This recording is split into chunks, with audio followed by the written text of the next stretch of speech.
इस वीडियो में हम लोग देखेंगे कि हम लोग इर्रेशनल नंबर को कैसे एडिशन, सब्सट्रैक्शन, मल्टीप्लिकेशन और डिवीजन कैसे करते हैं। ठीक है, ये हम लोग देखेंगे। तो सबसे इम्पोर्टेंट है कि कोई अगर नंबर तुमको दिया हुआ है a और इसके ऐसे लिखा हुआ है,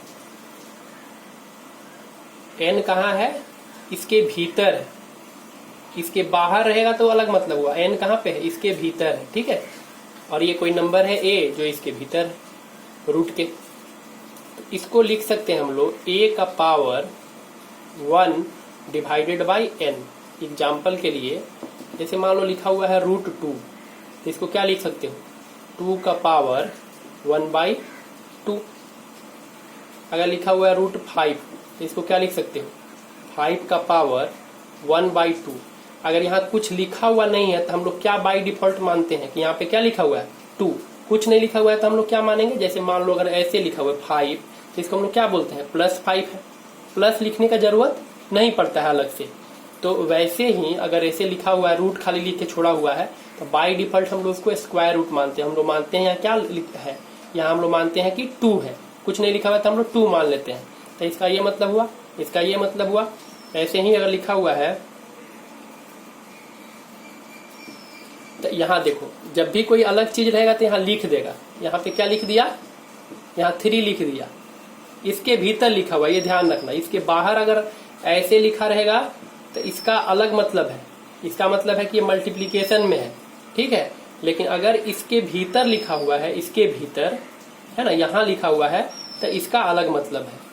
तो ये कैसे लिख सकते हैं, 7 का पावर 1/3।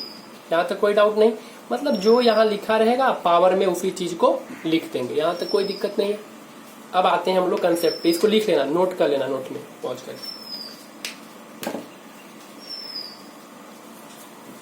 तुम लोग को हम बताए हैं पहले ही कि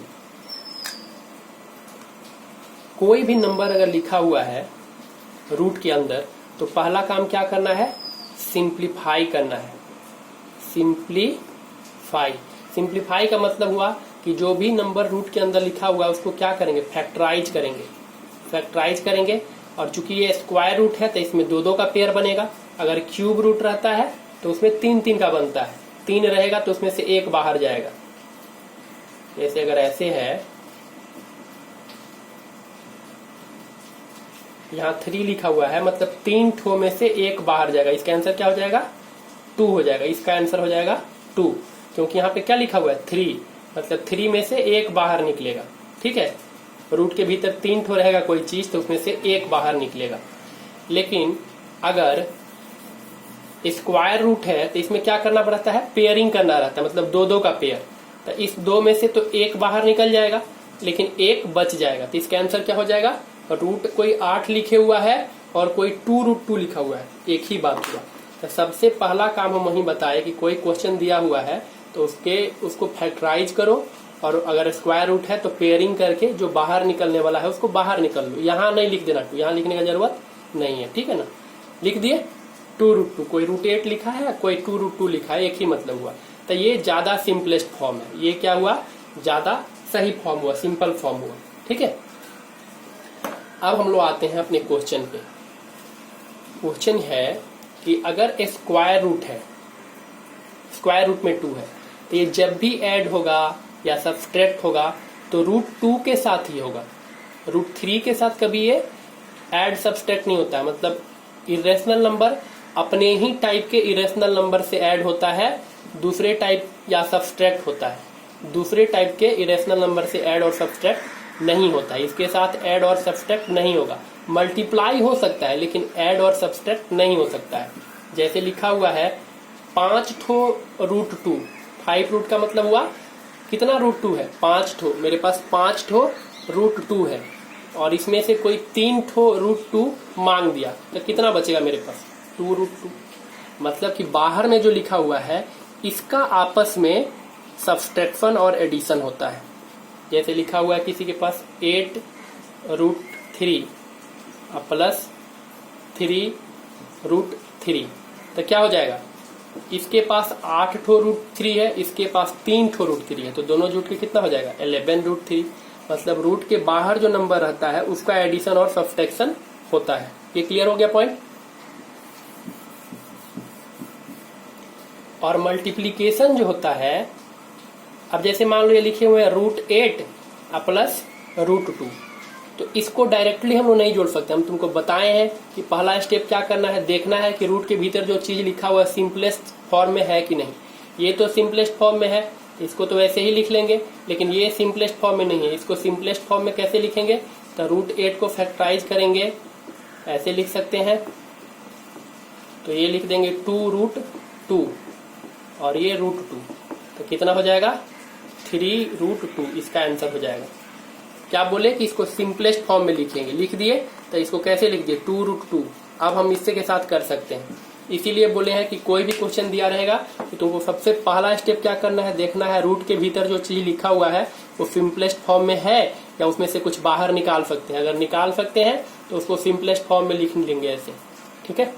ये स्टेप जरूर करेंगे, अगर ये स्टेप नहीं करेंगे तो वहां क्वेश्चन नहीं बनेगा, ठीक है। तब जोड़ घटाव जो करना रहेगा कर देंगे। दूसरा चीज, अगर मल्टीप्लीकेशन करना है, देखो ये √2 है, इसको तुम मल्टीप्लाई कर रहे हो √3 से, मतलब क्या है, ये √m है और इसको तुम मल्टीप्लाई कर रहे हो √n से, तो सिंपली क्या हो जाएगा m × n, मतलब ये क्या हो जाएगा √6 हो जाएगा, ठीक है। अगर मान लो ये √2 है और इसमें मल्टीप्लाई कर रहे हो √2 से, तो कितना हो जाएगा √4, तो इसी का आंसर क्या हो जाएगा 2। मतलब जब समान नंबर हो, एक तरह का नंबर हो और उसको आपस में मल्टीप्लाई करते हैं और दोनों रूट में हो, तो आंसर क्या हो जाता है, रूट हट जाता है। जैसे ये √7 लिखा हुआ है और ये √7 लिखा हुआ है, तो इसको मल्टीप्लाई करेंगे तो सिंपल क्या आ जाएगा 7 आ जाएगा, रूट हट जाता है। जब सेम नंबर हो और आपस में मल्टीप्लाई होगा तो रूट हट जाएगा। जैसे ये लिखा हुआ है 3√4, 3√5 लिखा हुआ है और ये लिखा हुआ है 4√5, तो देखो जो नंबर बाहर में है, रूट के बाहर, उसका मल्टीप्लीकेशन आपस में हो जाएगा, तो ये हो जाएगा 12। 3 × 4 कितना हो जाएगा 12, और ये √5 का मल्टीप्लीकेशन किसके साथ होगा √5 के साथ, तो क्या हो जाएगा 5। √5 है और ये भी √5 है, तो मल्टीप्लाई करके क्या हो जाएगा 5, तो इसका आंसर क्या हो जाएगा 60 हो जाएगा। क्लियर हुआ पॉइंट। नंबर के बाहर जो नंबर रहेगा उसका आपस में मल्टीप्लीकेशन हो जाएगा। अगर सेम टाइप का रूट है तो आपस में मल्टीप्लाई होगा तो रूट हट जाएगा।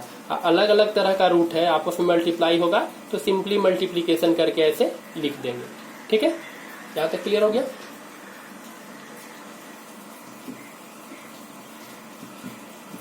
अब जैसे एक क्वेश्चन दिया हुआ है कि ऐड 2√2 प्लस 5√3 एंड √2 माइनस 3√3, कह रहा है कि इसको ऐड कीजिए, तो लिखेंगे 2√2 5√3, इसको किस में ऐड करना है, इसमें ऐड करना है √3 माइनस 3√3। तो देखो √2 वाला किसके साथ, पहले तो देख लेंगे कि रूट के भीतर जो भी लिखा हुआ है सिंपलेस्ट फॉर्म में है कि नहीं। तो √2 सिंपलेस्ट फॉर्म में है, √3 सिंपलेस्ट फॉर्म में है, √3 सिंपलेस्ट फॉर्म में है, √3 सिंपलेस्ट फॉर्म में, मतलब सारा का सारा सिंपलेस्ट फॉर्म में है। तब क्या करेंगे, √2 वाला को पहले एक साथ करेंगे। √2 वाला कहाँ कहाँ है ढूंढेंगे, तो √2 वाला मेरा यहाँ पे √2 है ना, इसके साथ करना है। √2 वाला दो जगह है, तो ये √2 और √2 को ले लिए, दोनों क्या है प्लस में है, ये भी प्लस और ये भी प्लस, तो दोनों जुटेगा। यहाँ एक ठो √2 है, ये कितना है एक ठो √2 है और ये दो ठो है, तो कितना हो जाएगा 3√3, 2 में 1 ऐड हो जाएगा। अब क्या करेंगे, √3 वाला को पकड़ेंगे, तो √3 वाला यहाँ कितना है 5 ठो है और यहाँ उसमें से माइनस कितना होना है 3 ठो माइनस हो जाना है, तो बचेगा कितना 2 ठो √3 बच जाएगा। सिंपल जो मैथ का रूल है अप्लाई कर देंगे, यही हमारा आंसर हो जाएगा, ठीक है, यही आंसर हो जाएगा। आप कोई बोलेगा √2 और √3 को जोड़िए, तो इसको हम लोग नहीं जोड़ सकते हैं, जो क्वेश्चन दिया है वही इसका आंसर भी हो जाएगा, यही इसका आंसर भी हो जाएगा, ठीक है। √2 √3 को नहीं जोड़ सकते हैं, √2 जब जुटेगा किसके साथ √2 के साथ, √3 √3 के साथ, √5 √5 के साथ। क्लियर, यहां तक कोई दिक्कत नहीं। अगर डिवीजन में लिखा रहेगा, अगर यहाँ पे √m और यहाँ पे लिखा हुआ है √n, तो इसको हम लोग क्या लिख सकते हैं, m/n। और उसके बाद कटने वाला होगा तो कटा लेंगे, ठीक है। इसको भी रूल में लिख लेना।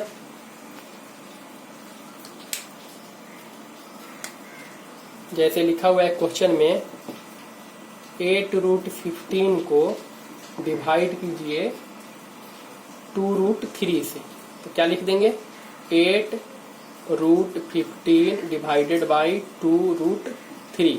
इसको क्या लिख सकते हैं, 8/2 इंटू रूट अंदर 15/3। तो इसको क्या लिख सकते हैं, ये कैंसिल आउट हो जाएगा 4 बार में, और ये कितना बार में हो जाएगा, 5 बार में।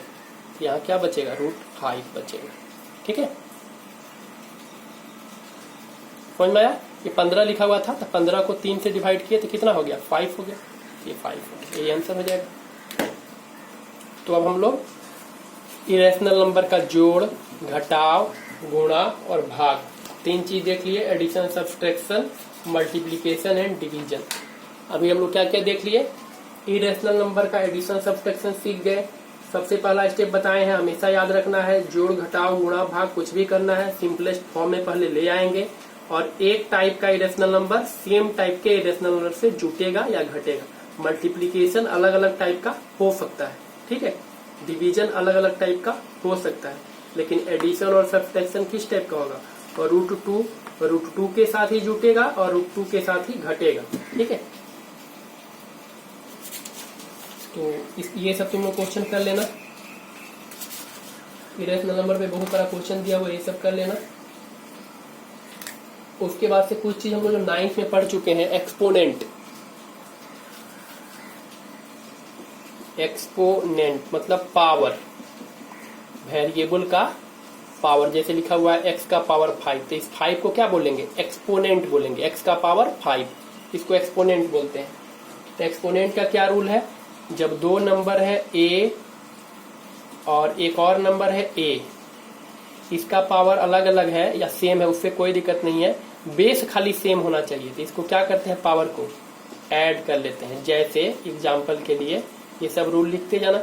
ये दिया हुआ है √2 और ये दिया हुआ है ये दिया हुआ है √3 और ये दिया हुआ है √3। तो √3 को क्या लिख सकते हैं, 3 का पावर 1/2, और इस 3 को क्या लिख सकते हैं, 3 का पावर 1/2। रूट का मतलब बताए हैं, यहाँ 2 छुपा हुआ है, तो पावर के फॉर्म में लिखेंगे तो 1/2 लिख लेंगे। देखो बेस समान है तो पावर को जोड़ देंगे, 1/2 प्लस 1/2। पावर जुटेगा तो क्या हो जाएगा, 1/2 2 बार जुटेगा तो 1 हो जाएगा। तो आंसर क्या आ गया, 3 आ गया।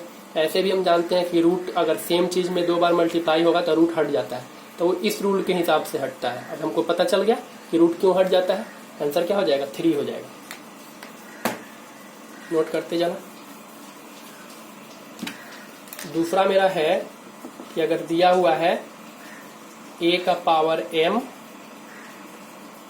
और डिवाइड में दिया हुआ है a का पावर n, क्या होता है, पावर घट जाता है, सब्सट्रैक्ट हो जाता है। जैसे ये 2 का पावर अगर मान लो 4 दिया हुआ है, ये 2 का पावर -3 दिया हुआ है, तो क्या हो जाएगा, 2 का पावर 4 और उसके बाद माइनस और जो नीचे वाला है वो घट जाएगा। तो आंसर क्या हो जाएगा, 2 का पावर 4 माइनस प्लस, ये हो जाएगा 2 का पावर 6। यहाँ जो भी रहेगा उसको सब्सट्रैक्ट कर देंगे। ये फार्मूला में माइनस लगा हुआ है तो इसलिए ये माइनस दिए, और चूंकि यहाँ माइनस दिया हुआ है 2 लिख देता है, हाँ, तो 2 तो इसलिए ऐड हो गया यहाँ पे, तो 6 हो गया। मतलब अगर दोनों का बेस सेम हो, ऊपर नीचे है डिवीजन में, तो नीचे वाला जब ऊपर जाता है तो पावर सब्सट्रैक्ट हो जाता है। तीसरा चीज, कोई भी नंबर तुमको दिया हुआ है, एनी नंबर, और उसका पावर अगर 0 है तो उसका वैल्यू कितना होता है, 1। एग्जाम्पल जैसे दिया हुआ है x का पावर 0, तो क्या आंसर होगा, 1। दिया हुआ है 3 का पावर 0, तो आंसर क्या होगा, 1। किसी चीज का पावर 0 होगा तो आंसर 1 आएगा। तीसरा चीज, अगर कोई चीज इनवर्स में लिखा हुआ है तो जब उसको सीधा करेंगे तो पावर का साइन अगर माइनस रहेगा तो प्लस हो जाएगा, और प्लस रहेगा तो माइनस हो जाएगा, मतलब चेंज हो जाएगा। जैसे मान लो लिखा हुआ है 3 5 का पावर -2, तो इसको क्या लिख सकते हैं, 3 × 5 का पावर 2। माइनस में है तो ऊपर गया तो पावर क्या हो गया, साइन चेंज हो गया। अगर प्लस में रहता तो माइनस में हो जाता। अगर कोई चीज दिया हुआ है a का पावर m और यहाँ पे दिया हुआ है b का पावर m, पावर सेम है तो नंबर में आपस में क्या हो जाएगा, मल्टीप्लाई हो जाएगा। ठीक है, पावर सेम है तो नंबर में क्या हो जाएगा, मल्टीप्लाई हो जाएगा। देखो नंबर अलग अलग है लेकिन पावर सेम है। जैसे 2 का पावर 3 इंटू 6 का पावर 3, तो इसको क्या लिख सकते हैं, 2 इंटू 6 का पावर 3 लिख सकते हैं। पावर सेम है तो नंबर अगर अलग अलग भी है तो आपस में मल्टीप्लाई हो जाएगा, पावर को बाहर में लिख सकते हैं। ठीक है,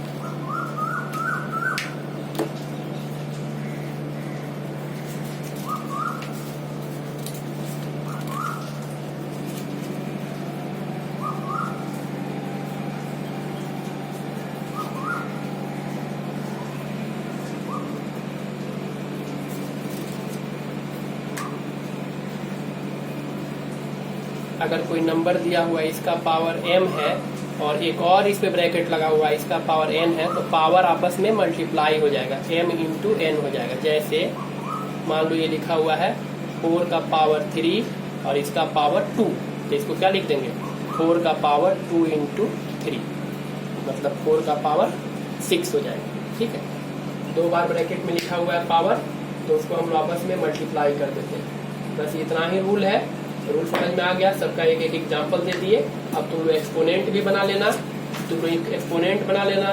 डेसिमल नंबर को बता दिए कि नंबर लाइन पे कैसे रिप्रेजेंट करते हैं।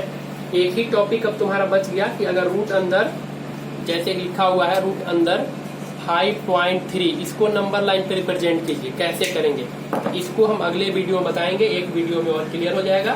तब तक तुम लोग क्वेश्चन बनाओ और कुछ अच्छा क्वेश्चन हम कराएंगे नेक्स्ट वीडियो में। ठीक है।